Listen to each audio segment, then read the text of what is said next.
ready. What do you guys think? I'm ready. Okay. All right. So this is Surviving on Wine and Cuss Words. I'm Emily. And I'm Charlotte. And we're going to start off with a trigger warning that we will be discussing childhood sexual assault, childhood sexual violence, as well as emotional abuse. So. Unfortunately, but yes. All right. Let's go ahead and get into it. Okay. So we left off with the last episode. Let me just get a little bit more. A little more wine? Yeah. Okay. You know, because it is another nighttime. Yeah. Another nighttime episode. Cheers.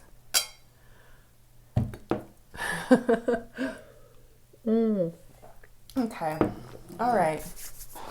Just a little bit.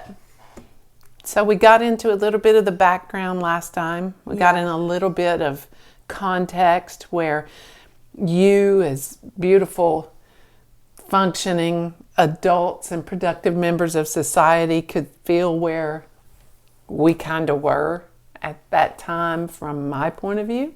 So I think for this episode, what we're going to do is kind of get into how it looked growing up for me from my point of view. So I'm going to start with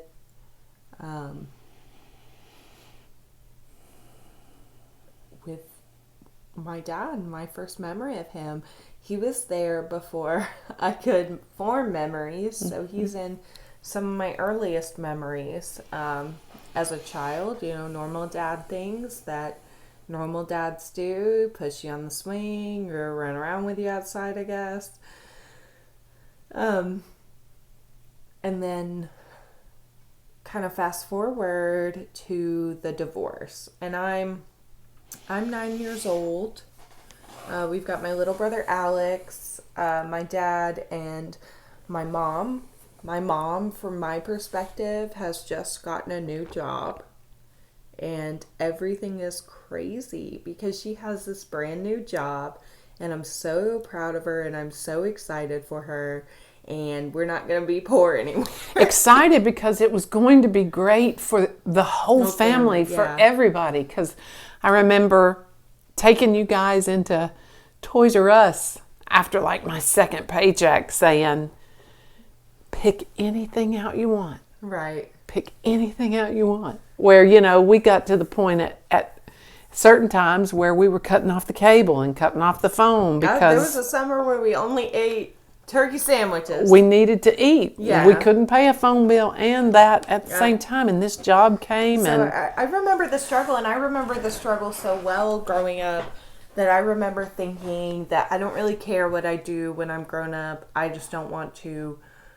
I just have this vision of you guys like sitting over the table stressed about these bills. Mm-hmm. And I was like, I don't care what I do when I'm older, but I don't want to have to worry about the bills. But, it's a good goal. Yeah. It's a good goal. I was like, I just don't want to have to, feel that like sense of panic. I remember that, that question, what do you want to be when you grow up? Not stressed about the bills. Happy. Yeah. Yeah. Yeah. And so we move on, and my dad is telling me and your mom, we're getting a divorce. Your mom is sleeping with all these new guys at work. Moving on. She doesn't want to have anything to do with this family. She wants to start over. She wants a new family. She doesn't want you. She doesn't want me, and she doesn't want your brother. Mm-hmm. So this is all what's being fed into my head as a little 9-year-old. And this is the struggle I'm having because, as I mentioned last time, I tried not to be hateful and negative. I was always very positive. Hey, you guys get to go to your dad's this week, and it was always so emotional when you came back, like you hated me. And I remember sitting out on the patio talking to my dad, granddaddy, saying, I just don't understand. Why do they hate me? Why do they hate me? I try to give them everything I can and do everything I can with them and encourage them and support him. And why do they hate me? And he said, as I was crying, because we cry a lot, he said, they will understand one day. And I was like, I don't want them to understand one day. I want them to understand now. And that was a struggle for me. Right. I didn't understand why. Yeah, so we are getting all this. We're just getting, I guess, all this false information about how you were initiating the divorce, how you wanted to break up the family, and so that just planted this seed in my head that you were just this horrible person, that you were super selfish, you just wanted some kind of boyfriend, and, you know, I didn't know, obviously, the abuse that went on between you and Jason, who is my father, in you guys' marriage. Mm-hmm. So, move on to when I'm 9 years old, and that's when the first instance of sexual abuse occurs. And at this point, we had only been talking about separating. Right. I was on midnight, so I was still living there. Yeah. I came to find out after everything started coming out. I was still living there, but we were not in a good place, and I told him I wanted a divorce, and we were still in counseling trying to see if we could work it out. So I remember this night so vividly, and I don't want to go into detail because I don't want to glorify the details, but I just want to kind of get across what little 9-year-old Emily experienced in this night. It was a movie night, which meant that we made like a big pallet on the floor. We just piled up blankets and pillows on the living room floor to watch a movie and then just fall asleep right there, and that's where we slept, right? So, you know, a fun thing. Right. And I'm getting dressed and putting on pajamas, and Mom had this robe that I adored. Oh, I loved this robe because it was like this pink and white striped robe. Pink and orange. Pink and orange striped robe. I remember the robe. No, it was super cute, and I put it on, and I just have this memory of my dad telling me, like, oh, you look so much like your mother. Like, you look like your mom right now. I mean, I know it's hard to tell, and that's I couldn't understand. Another thing I couldn't understand while this was going on is anybody would say to us, oh, y'all look so much alike, and she would say, no, we don't. Oh, I would always say that. But, I mean, I don't see it because we kind of do. So, I'll pause. I'll let you continue. And now I see it now. When I see little kids and they're with their parents, I'm like, fuck, that little kid looks just like their mom. And I still don't see it. Sometimes I do. Yeah. But sometimes I don't see it very much. But people used to tell me that all the time. Oh, you look just like your mom. So he at 9 let you wear my robe and made the comment, you look so much like your mother. Right. And which is totally normal. I'm fine with that. I mean, I'm not mad about that. No, it's when you say both those facts side by side, there's nothing sinister that kind of goes up with those I was just kind of setting it up. But later that night, after the movie, when we all fall asleep, there is sexual abuse that occurs. And in my head, I'm just trying to pretend to be asleep. After everything happened, you know, my mom is gone. My mom's at work. He steps outside. He has a cigarette, and that's pretty usual. And so we go out. So we didn't smoke in the house. We smoked outside. Good job. I mean, that's crazy. That's another thing to think about is that people, you know, used to smoke inside. Smoke inside, yeah.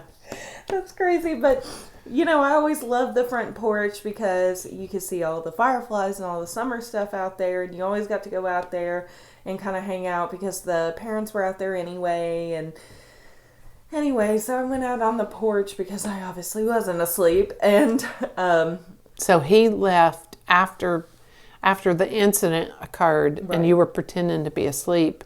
He went out on the front porch. Right. Okay. And so I follow him out to the front porch. At 9. Right. I'm just trying to keep all these facts together with everybody that's listening. And this isn't, a deliberation. This isn't anything. If I mess up facts, it is what it is. I'm not on trial right now. I'm telling my side of the story. That's right. And, I'm just telling it how I remember it. And so I go out and I see him sitting out there smoking a cigarette. He doesn't have the porch light on, which I'm like, I already know he's upset, which is so crazy at 9 years old to already... And I can't remember for the life of me. I always wanted to make my dad happy. So we'll go back from there. I go out on that front porch. I want to make my dad happy. I'll tell another story. Before my mom got this new job, she worked at a bank. She had a business trip for that bank. Oh, yeah. She went to Florida. I did. I got to go because we opened up new branches. My dad was a very angry man. My dad was very angry and very emotionally I'm not sure I know this story. So, my mom was out of town 2 weeks for a business trip, and I remember my dad, a lovely alcoholic man, wanted a beer. So I brought him a beer, but apparently I had been super excited and I was jumping around, and I had shooken up the beer before I handed it to him. And when he opened it, it sprayed everywhere.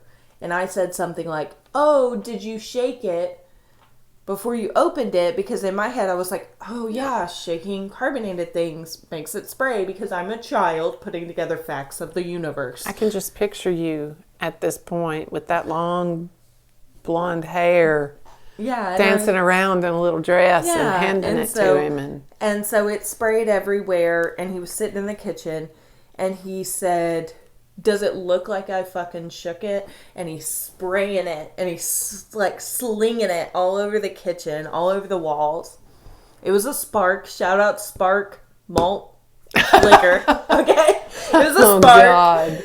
Oh, God. And the weird part about that, I didn't know that. Yeah. I didn't know that. The weird part about that is, you don't make much money at a bank. Right. They don't get paid very well. And I worked at a bank, and I got the opportunity to be an advocate and a teacher for this merger. Right. Which could have done great things for me at that time. And I was super excited to go, but he's at home stewing over the fact that I have to go away for 2 weeks to teach the new people how to use. I don't know why he was mad. I remember that being even in my head to this day. That sticks out to me. Like, I'm afraid someone's just going to snap at me. I'm very easy to, I'm very eager to please. Oh, we're both I don't people want pleasers. someone to snap at me. Yeah. And I remember that one explicitly. So putting that into context, when I'm 9 years old, when we have the movie night, when I go out on the front porch, I am eager to please. Whatever I've done, he's gotten up angrily and left. And I think it had to do with me turning away from him, acting like I was asleep. And so I think, he's upset. He's mad at me. So I need to go out there. And he is like smoking a cigarette. And this is something I found out after the fact, but he had a gun. And he was like, apparently, thinking about killing himself. Like, I should just kill myself for what I've done. Like, this is really terrible. And I'm, going out there like, no, Dad, like, nothing wrong happened. Like, you're fine. I'm never going to tell anybody. Shout out. But, and everything's going to be okay. I'm comforting him at this point. The 9-year-old is comforting the grown-ass man. I realize something has happened, but I don't quite understand it. But I know whatever it is, like, I'm ride or die with this dude. You upset him. You feel like you upset him. Right.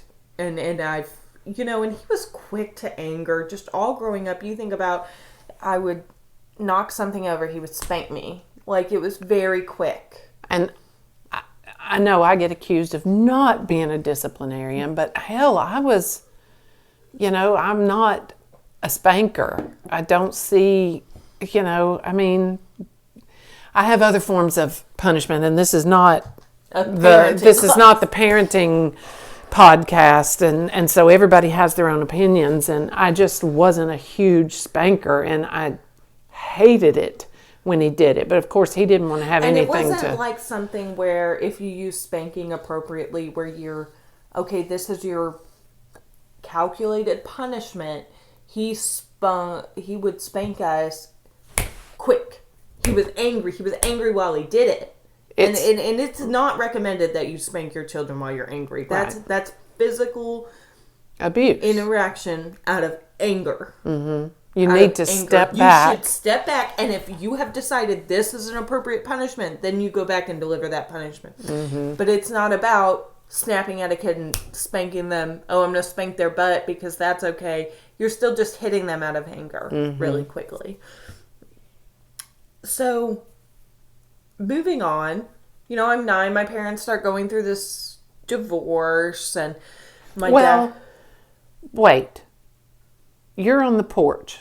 I want to go back to the porch because the only thing that stuck in my head from the trial, because I didn't know most of the facts until I read the transcripts. You're on the porch, and he said, I should just kill myself. And you said, no, Daddy, no, I love you. And then he said, well, I tell you what, I can call the police and turn myself in, but you need to know they're going to take me to jail for what I did. And you said, no. Yeah, no, I won't tell anybody. My dad to go away. I won't tell anybody. So he put that on a 9-year-old. Yeah, I mean, it felt like, if you tell somebody, I am going to be taken away and it's going to be your fault that you told somebody. But I'll do it if you want me to. Right. Ooh, man, that's such expert levels of manipulation to have nothing be your fault. Yeah. Everything is somebody else's fault. Okay. And so we get on and we move on from that night, and I'm like, well, that was weird. And I move on with my life, and I don't really think about it. And then my parents get divorced, and my dad is living in our childhood home by himself. My mom has moved to this apartment. My dad is living in this home. And my cousin moves in with us, my 16-year-old cousin. And we have Thanksgiving at that house. We have a Thanksgiving dinner. It was our first Thanksgiving, I feel like, since y'all were split up. And the first one that you didn't have us, at least. And that night, after all the Thanksgiving festivities, we went into the shed, which... The shed was one of these Mennonite-built outbuildings that he made into his meeting place for all the like-minded people. There was a sofa and a television and a refrigerator, and it was kind of cool for a little hangout if you wanted to be away from the kids, but it just became this very dark place. But anyway. So we took us in there, and he got vodka out of the fridge, and he was like, have you ever drank alcohol before? And I'm 12 years old, and I'm like, no, I've never drank alcohol before. Let's go for it. Right? And so we drink that night, and the 16-year-old and me and my little brother, all get drunk this night, and that's when the wild things happen that we kind of discussed in the last episode. And that's hard. That's really hard to think back at. Why? Well, I mean, there's obvious reasons why, but have you ever met a 12-year-old? Yes. They're horrible. Yeah. And then you add alcohol to that? Who wants that? Why? I mean, why? Why give a 12-year-old alcohol? No. I mean, you just don't need it, let alone a 9-year-old, let alone, your 6-year-old niece that you have taken in because she is going through hard times and she is going through tough situations. And that's the crazy thing about that. She was taken in to the house because she was going through a hard time. Her mother was unwell to take care of her. Who is his sister. Right. And so you start drinking and you think, well, he's just trying to teach me. He is just trying to teach his how to handle my liquor. 9 and 12-year-old how to handle their liquor. Where's the point that they need to stop? Because it's inevitable that someone's going to offer them alcohol and they need to know their limits. Right. I think back to that, and I don't mean to make light, but you either laugh or you cry. And I think to myself, is this weight rated? Like every time they gain weight, are we going to up their limit? It's mind blowing. Yeah. There were times, and I'll kind of let this timeline go on and kind of go all over the place. So, just follow along. There were times after my mom moved back into the childhood home. My dad moved into his own home. There were times in that home that I had gone so overboard. It's not like he was watching me to make sure I consumed a safe amount of alcohol as a 12-year-old. He wanted me. What is a safe amount of alcohol? Drink as much as I could. He wanted that. That was an active goal of his. And all of this in the context of you're my dad, you sign my permission slips, you grade my homework, you fucking and need a little more wine for this one. But and we don't have to. Since I was 9, there was abuse that kind of occurred since then. You move on, especially when he got his own home. That's kind of when more abuse occurred. Because I couldn't just open the door and walk in. Right. I had to give warning that I was coming. My brother was encouraged to go play off by himself. And headphones, video game, alcohol. Yeah. That make a 10-year-old oblivious. Right. 11-year-old, 12-year-old. Right. And so I think about, just being a teenager during this time. And I think it's very important to note, we have 5 charges brought against him because those 5 charges were very memorable and very credible as a witness on the stand, but it was not 5 times. There weren't 5 instances. It just continued. It was just all the time. There were only 5 charges brought because there were only 5 specific dates that I could remember because of their dates. The first time, the last time, and a few times in between that I remembered for sure this happened on that date. So because of this, and if you've ever been in the legal system, you've got to have all this stuff to substantiate what you've said, and you can't just say randomly on a Tuesday night he gave me alcohol and abused me. You can't say that because it's your word against his. They had to have evidence. So it wasn't 5 times. It was over a period of grooming many times. I think where things really started to change for me were late middle school and high school. My dad was furious. Angry anytime I had a boyfriend. He was so angry. I had my first real boyfriend when I was I think 12, about to turn 13. Met him at the end of 7th grade, dated him through 8th grade.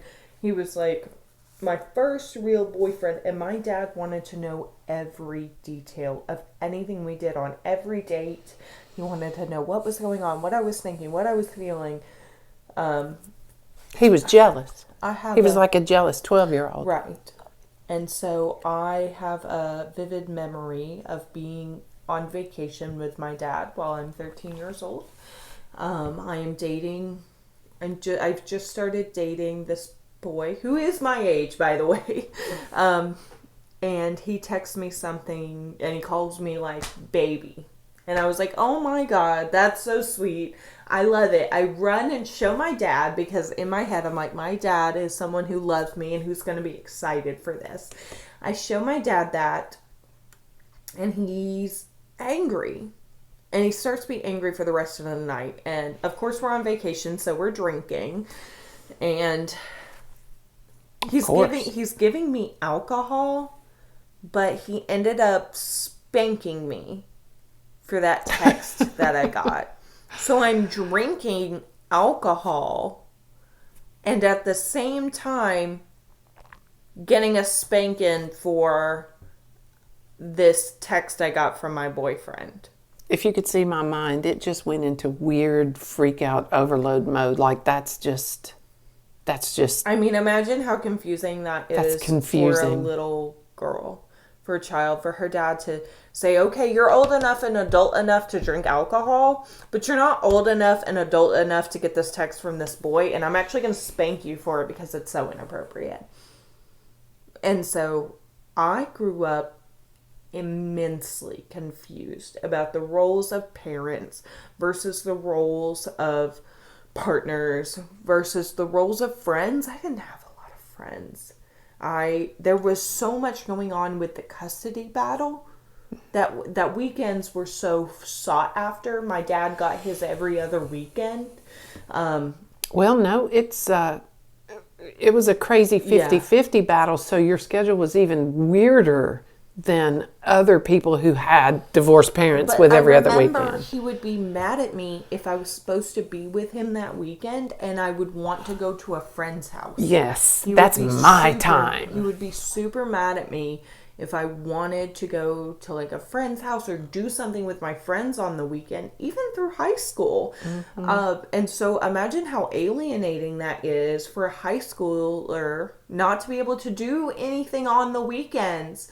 Especially a weekend that hey, I'm with my dad this weekend. I can't join this fun thing that all my friends are doing. I put my foot down on that one day. I remember talking to him, and he was like, she can do that stuff when it's your time. I said, she does that stuff when it's my time. Yeah. She's a high schooler. She wants to go out and do these things, or she's in middle school. She has a dance. They don't schedule the dances around your goddamn weekend. Yeah, your visitation. We deal with this. And yes, she does go to her friends when she's with me. Well, that's my time to visit. Oh, he was mad. He's always, and keep in mind, this is the time that I have a cell phone. I got my first cell phone when I was 9, ironically. Yeah, I know. During that time, my dad texts me every night. Good night. And I had to text him good night back. There was a night that he was angry. He was angry at me because I was hanging out at my boyfriend's house. And I was there at midnight. And we were still hanging out with him. And this is before you can drive. So we are dropping you off and picking you up. Parents are dropping me off and picking me up. This is not He is very mad about that. So there's another night that I go over there. I go home. I get a text from him. Where are you? I said, well, I'm laying in my bedroom. He said, well, send me a picture. So I sent him a selfie of myself. And it's dark because I'm in the bed about to go to sleep. And he's like, the lights are dark. Like, it's clear you must be trying to hide something. Like, you must still be at your boyfriend's house. I'm like, no, Mom picked me up like a few hours ago. I'm obviously home. Like, I'm not gonna, I thought it was super weird. And he was doing drive-bys. He drove by my boyfriend at the time's house and was like, all the lights are off. Where are you? Yeah. Well, I'm home. Yeah.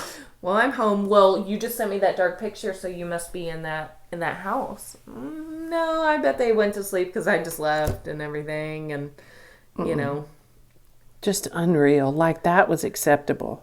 So it's one of those things where people in your life are starting to pick up that this is not normal. But you got very defensive because I started with this, what in the hell is going on with you? And the slamming of the doors and the screaming at me. And in hindsight and therapy, it's just, I learned a lot. But at that time, I'm like, I've never been the mother of a teenage daughter. I've never been in this situation. Is this normal? Is this hormones? And I would just cry, like, why can't we get along? Because you were mad at me for asking, because something inside of you was saying this isn't normal, and now she's asking, and I don't have the mental capacity to make shit up. Yeah. You know? And I just, I can't. I don't want to imagine. Another thing that happened is, I'm in high school and my dad's starting to really want to take control of me, especially with college being floated around, where you're going to go to college. One thing I remember getting made fun of in high school was my dad being there all the time. He came to like lunch. Leaving work and going. He would leave work at lunchtime and come eat lunch with me in high school. And I'm trying to be a normal kid who wants to eat lunch. And I was jealous of that. I was like, she must love that he comes to eat every day and I don't get to, because I'm an hour and a half away at work and I don't get to come, and he gets to come because he's only 15 minutes away. And I wish I could do that, not knowing that it was simply so he could loom over her like the fucking Grim Reaper and watch everything she did for that little bit of time. Anyway, I'm sorry. Of course. Yeah, and so you're a high school kid trying to do normal high school things with a dad who comes and eats lunch with you almost every day. And you start to think, where are the fucking adults? That's what really starts running through your head at my age now, is if I was working in a high school. But you know what? It goes back to that manipulation, because what he presented to the adults is, I am fucking father of the year. I want to be here and volunteer for this school. I want to cut cardboard. I want to do whatever you need me to do. So he presented himself as father of the year. So they didn't see a trigger. They just saw a very involved parent, and that's what they wanted. It's a brand new school. You started the school. You were the first class of this STEM school. Brand new school. They wanted all the help they could get. So that still just breaks my heart sometimes, thinking about it. That you couldn't have. If I was a principal, if I was a teacher, and I had someone in 9th, 10th, 11th grade who was getting, their dad was coming to eat with them all the time. Mm-hmm. I don't even want to ask. I wouldn't even want to know if any of those people, because I never asked them, but if they had the comment like we talked about in the last episode, it was weird, then I would be like, oh, fuck, you don't need to be a principal. You don't need to be a teacher. That breaks my heart, too, because no one else's parents did it.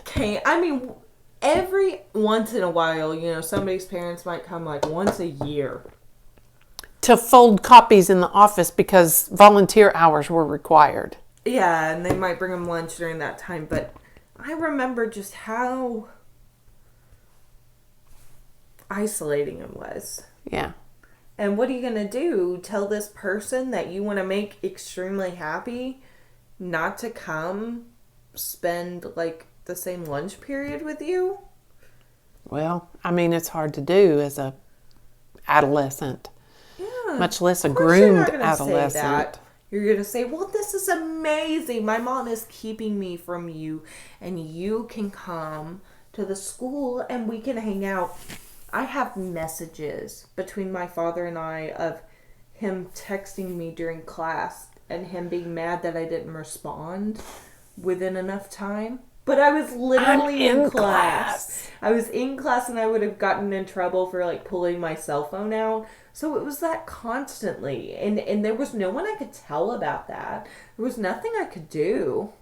I look back, and we printed so many of the text messages just to have them in case they ever got away. And I think to myself, when you're reading through them, it sounds like a 12-year-old boy. Mm-hmm. This mentality of you're mine and I don't believe you and that's bullshit. Where were you? I want to know what you're doing. Like, wasn't there an instance that you told me about that he made you in the selfie, like put a newspaper or something with it, Yeah, because he wanted he me thought to it was an prove. old picture. Yes, that was the same night that I was talking about where I took the picture. It's like, that's an old picture that you sent me. I want you to put something. I flipped the lights on and I took that picture again, and he said, I still don't believe you. Yeah. And I just, that's ridiculous. So here's the newspaper that I just went and found from today. God. It was tough.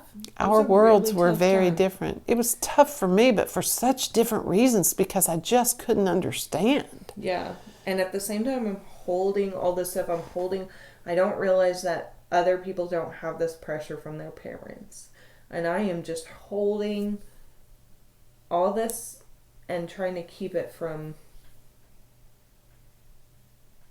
imploding. Right. Absolutely. Because that's what you feel like. It's going to implode if you disturb the balance in any way. I know my side of it, you were less worried about imploding. I think probably because I was more kind, more forgiving, even though in your mind, still not the fun one, still not the one that I need to please, but it was a tough time for everybody all around, and nobody knew why. You've got this big circle, and everybody's experiencing something different, and they don't know why. Right. And so, I'm in high school and college is being thrown around, ideas of college. Where are you going to go to college? Like, where do you want to go to school? And I remember that there is this, just having this conversation with my father, and keep in mind, during this time, the sexual abuse has kind of escalated and continued to escalate. And if you guys want me to get into more of that, I absolutely will, but I'm choosing to kind of skip over that now because I'm not sure how much it helps to kind of go into the details. And I don't even know details. I mean, I know X. I don't know XYZ, Right. And so, because it's not important that I know. Right. And there's certain things that I will specifically share as they kind of come up in certain topics, but for now, you just need to know that things kind of escalate, and as his sexual abuse escalates, his control over me escalates. And I'm getting older and I'm realizing more about myself, but I'm also wanting to please him more and having the ability to, and kind of moving on from there. It's kind of survival. You've got to keep him in check so that you can pretend to have a normal adolescence outside. You have to keep him in check so he doesn't come freak out on your friends one night when you're hanging out with them. Right. And so I'm I'm keeping him at bay. And the talk of college is coming up, and he wants me to go to a great college and everything, but then as it gets closer, it's almost like, well, you're not actually gonna leave me. You're not actually gonna go anywhere. Because I always wanted to go stay in a dorm. I always wanted to go to college. I dreamed about college since I was a little kid because I was very good at school. And I'm going to spoiler alert, anybody who's hanging on with us now, she did go to a dorm. She did go to college. So just continue to hang on with us. One of those spoiler things alert. That I remember, that was the first big cognitive dissonance. Well, I want to go to college. I want to go live in a dorm. I don't want to go to, the local college just because. Because you don't want me to leave. You don't want me to leave. Right. Yeah, I wanted every opportunity to go wherever I wanted to go. And so that was super hard to experience a parent not root for you. And for their own selfish benefit, want you to kind of fail. Mm-hmm. To kind of not go where you would be qualified to go. And so that's kind of It's And from there on, I get to the end of my junior year of high school, and I'm with a boyfriend, and I'm dealing with this abuse, and I'm spiraling. I'm spiraling really fast. I am spiraling quickly. It is getting out of control, and I just put the brakes to it, and I was like, I gotta go tell my mom. And that's what I had to do. I literally had no other choice, because I was like, my only other choice is to continue down this path of drugs and alcohol and not going to college and making this man that I can't stand happy. I can't picture my life like that. And you don't have to. And I didn't. Because you didn't. Because you let me in. You let somebody in. Right. And then it grew from there. There's so many other unfathomable things in there. Right. I mean, there's so many pieces of abuse that come to me, and really the person I feel like who hears it the most is my partner, Robert. Like, a lot of times something will come to me and I'll just have to tell him about it. I'm just like, I have like to a tell trigger. You, I'll have to no, nothing, just like some memory that'll pop into my head, and I'm like, I just have to tell you this thing I remember, this horrible thing. That happened to me in the bathtub like 3 years ago. 3 years ago or 4 years ago. You know, all after the stuff, something just popped in my head, and I was frantic, and I just spilled like vomit this stuff to Bo, and I think I blew his mind. Yeah. But it just came. It just came. And there it was. And it was there. And it was like, you need to know this. Bleh. Right. And he was in shock, you know. He didn't sign on for this. What was it about?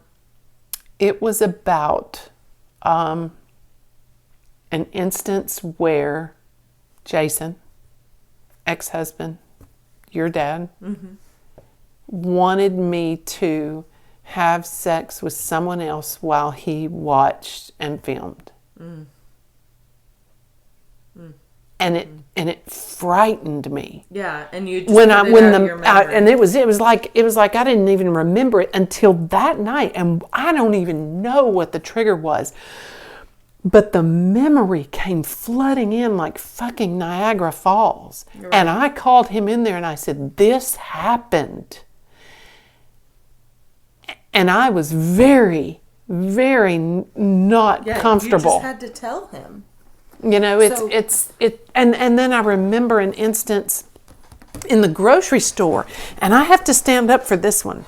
In the grocery store, and I've got like hot dogs and summertime things in my hand, and I'm walking around, and it's during the trial, and Jason's in jail, but we're still in the midst of it. And I come around the corner at the local buy low, and I stop like I am having a stroke because I see someone that looks just like him. I just stop. And Bo turned around and said, what's going on? And everything in my hand just dropped to the floor. Like, what are you doing? Because I thought I saw him. And I never thought he would affect me that way. Right. Because I didn't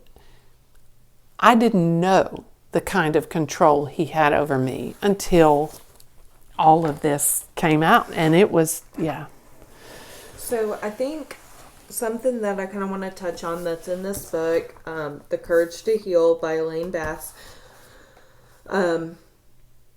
is if you think a memory is on its way, you need to talk about it. Okay, you need to get somewhere safe. Don't fight that this memory is coming up. You need to talk to somebody who you love and adore and feel comfortable talking to. So you need to go find somewhere safe to go. Don't fight the memory coming up. Don't try to drown it out with drugs, alcohol, food, shopping, literally all those things that keep you distracted and keep it off your mind. Go through it. You know, trauma, healing is, there's no going over it. There's no going under it. You know, you gotta go through it. Whatever It's that there. song is. It's there. So, while you're remembering it, while you're telling it to somebody, it's just a memory. I mean, obviously, both of us are visibly uncomfortable, and we're talking about something that occurred years ago. We are uncomfortable because it's like it's right here. It's still but raw. It's just a memory. I mean, even after the first episode that we recorded a week or so ago, you know, Bo and Robert both made mention that you and I were tense after. It's like, you know, this is not normal everyday Sunday afternoon conversation. This is something that was fucking hard for everyone involved to go through. So it picked a scab. But that's great advice. I mean, you've got to get it out. You've got to talk to somebody. Remember it's a memory. You got to comfort yourself. Understand that the return of a memory is a stressful experience and it can leave you feeling vulnerable. Take care of yourself. You have to expect yourself to have a reaction, whether that's physical, painful, super draining. I mean, you can have physical pains when you are in a period of remembering a horrible memory, especially for someone who experienced sexual or physical abuse. Because you already disassociate yourself during the time. When that comes flooding back and you're not expecting it, the emotional, the physical pain comes with it. And even if you are just someone who enjoys being alone, find that one person that you can trust and talk to. Don't go through this alone because your brain can kind of spiral. Okay? You have to go through memories with somebody who is keeping everything in relativity and context. Hey, that was terrible. Hey, that is bad. Hey, that is a hard pill to swallow. But you got through it. Exactly. And we're here now. Someone to remind you and ground you and keep you as you're going so that you don't float away. It can be really tempting to retell a story of abuse and to completely lose yourself in it. But you have to retell that story like you are not there. Like you are here. Like we are doing it now. You know, we're hearing things about each other for the first time, I guarantee it. And at some point in here, you're going to hear one of us say, oh my God, I didn't know that. Because we're still uncovering things that have happened. Absolutely. And memories are still coming back. They do. And you just learn to deal with it. Absolutely, you do. You have anything else to add? With this, probably not. With this one, you know, there's so much I could add. Mostly that he was an adolescent motherfucker. But that will be. He was a grown man. He was a grown ass man. But that will be evident by the end of this, you know. We get through all of this in the trial, and I thought about, you know what I thought about the other day, what memory came back to me was us having the police escort us into his house to pick shit up. There's one, I don't, you know, I can't even finish my sentence right now. I'm sorry. That's terrible for a podcast because you can't finish your sentence, but sometimes things just knock the breath out of you. Come back to you, and it's like that day was so traumatizing for me. And do you remember the day I was going to let you go in the house? I remember. And I pull in the driveway, and I'm scared shitless that somebody's in the house. Somebody who lives in the house. My dad has been arrested. Jason is in jail. You know. You just want one thing. We're going to the house, and I fucking live there half time, so half my clothes are there, half my stuff's there. I just want some clothes and stuff that were over there. And I told my mom, I need to go over to my dad's house. I don't care that he's in jail. I got shit over there. And so I pull in to the driveway. It looks like it's empty. And I tell Emily, you've got the key. Go on in, get what you need, and get out. Just get what you need and get out. Because we didn't want anyone to pull up, any of his sisters to... And while we're there, because he'd been in jail for a couple weeks, the grass had grown. So while we're there, there's a little S10 pickup truck that pulls in the driveway behind me and blocks me in. And let me tell you, when I'm in that state of mind, that truck blocked me in, and I whipped that door open in my car, and I ran back behind him and said, "Get the fuck out, go, move, leave, back up." And the dude's like, okay, fine, because I don't know who he is. I don't know why he's there, and I don't know why he wanted to block me in that driveway. And I screamed at her, and I got her in the car, and we pull out and we leave. And then we're driving down the neighborhood, and I realize it's just this guy who's wanting to ask about cutting the grass. He just wants to mow grass. But he blocked me in that driveway, and I was in that fight or flight mode, and you were inside the house. Mm-hmm. And nobody's going to block me in this motherfucking driveway. Get gone. I mean, I think I had the devil voice. I already have a deep voice anyway, but I think the devil voice, move. I mean, I think that came out. It scared this guy enough to get back in his truck and move. He said, "I'm not getting that lawn business today." Bless his heart. God. But that's when a memory comes. When a memory comes, and I wasn't going to be cornered again. Yeah. So there's so much more to get into. The only thing I would add is that every time reminder, if anyone wants to reach out, if anyone needs to reach out, if anyone just wants someone to talk to or tell their story, survivingonwineandcusswords@gmail.com.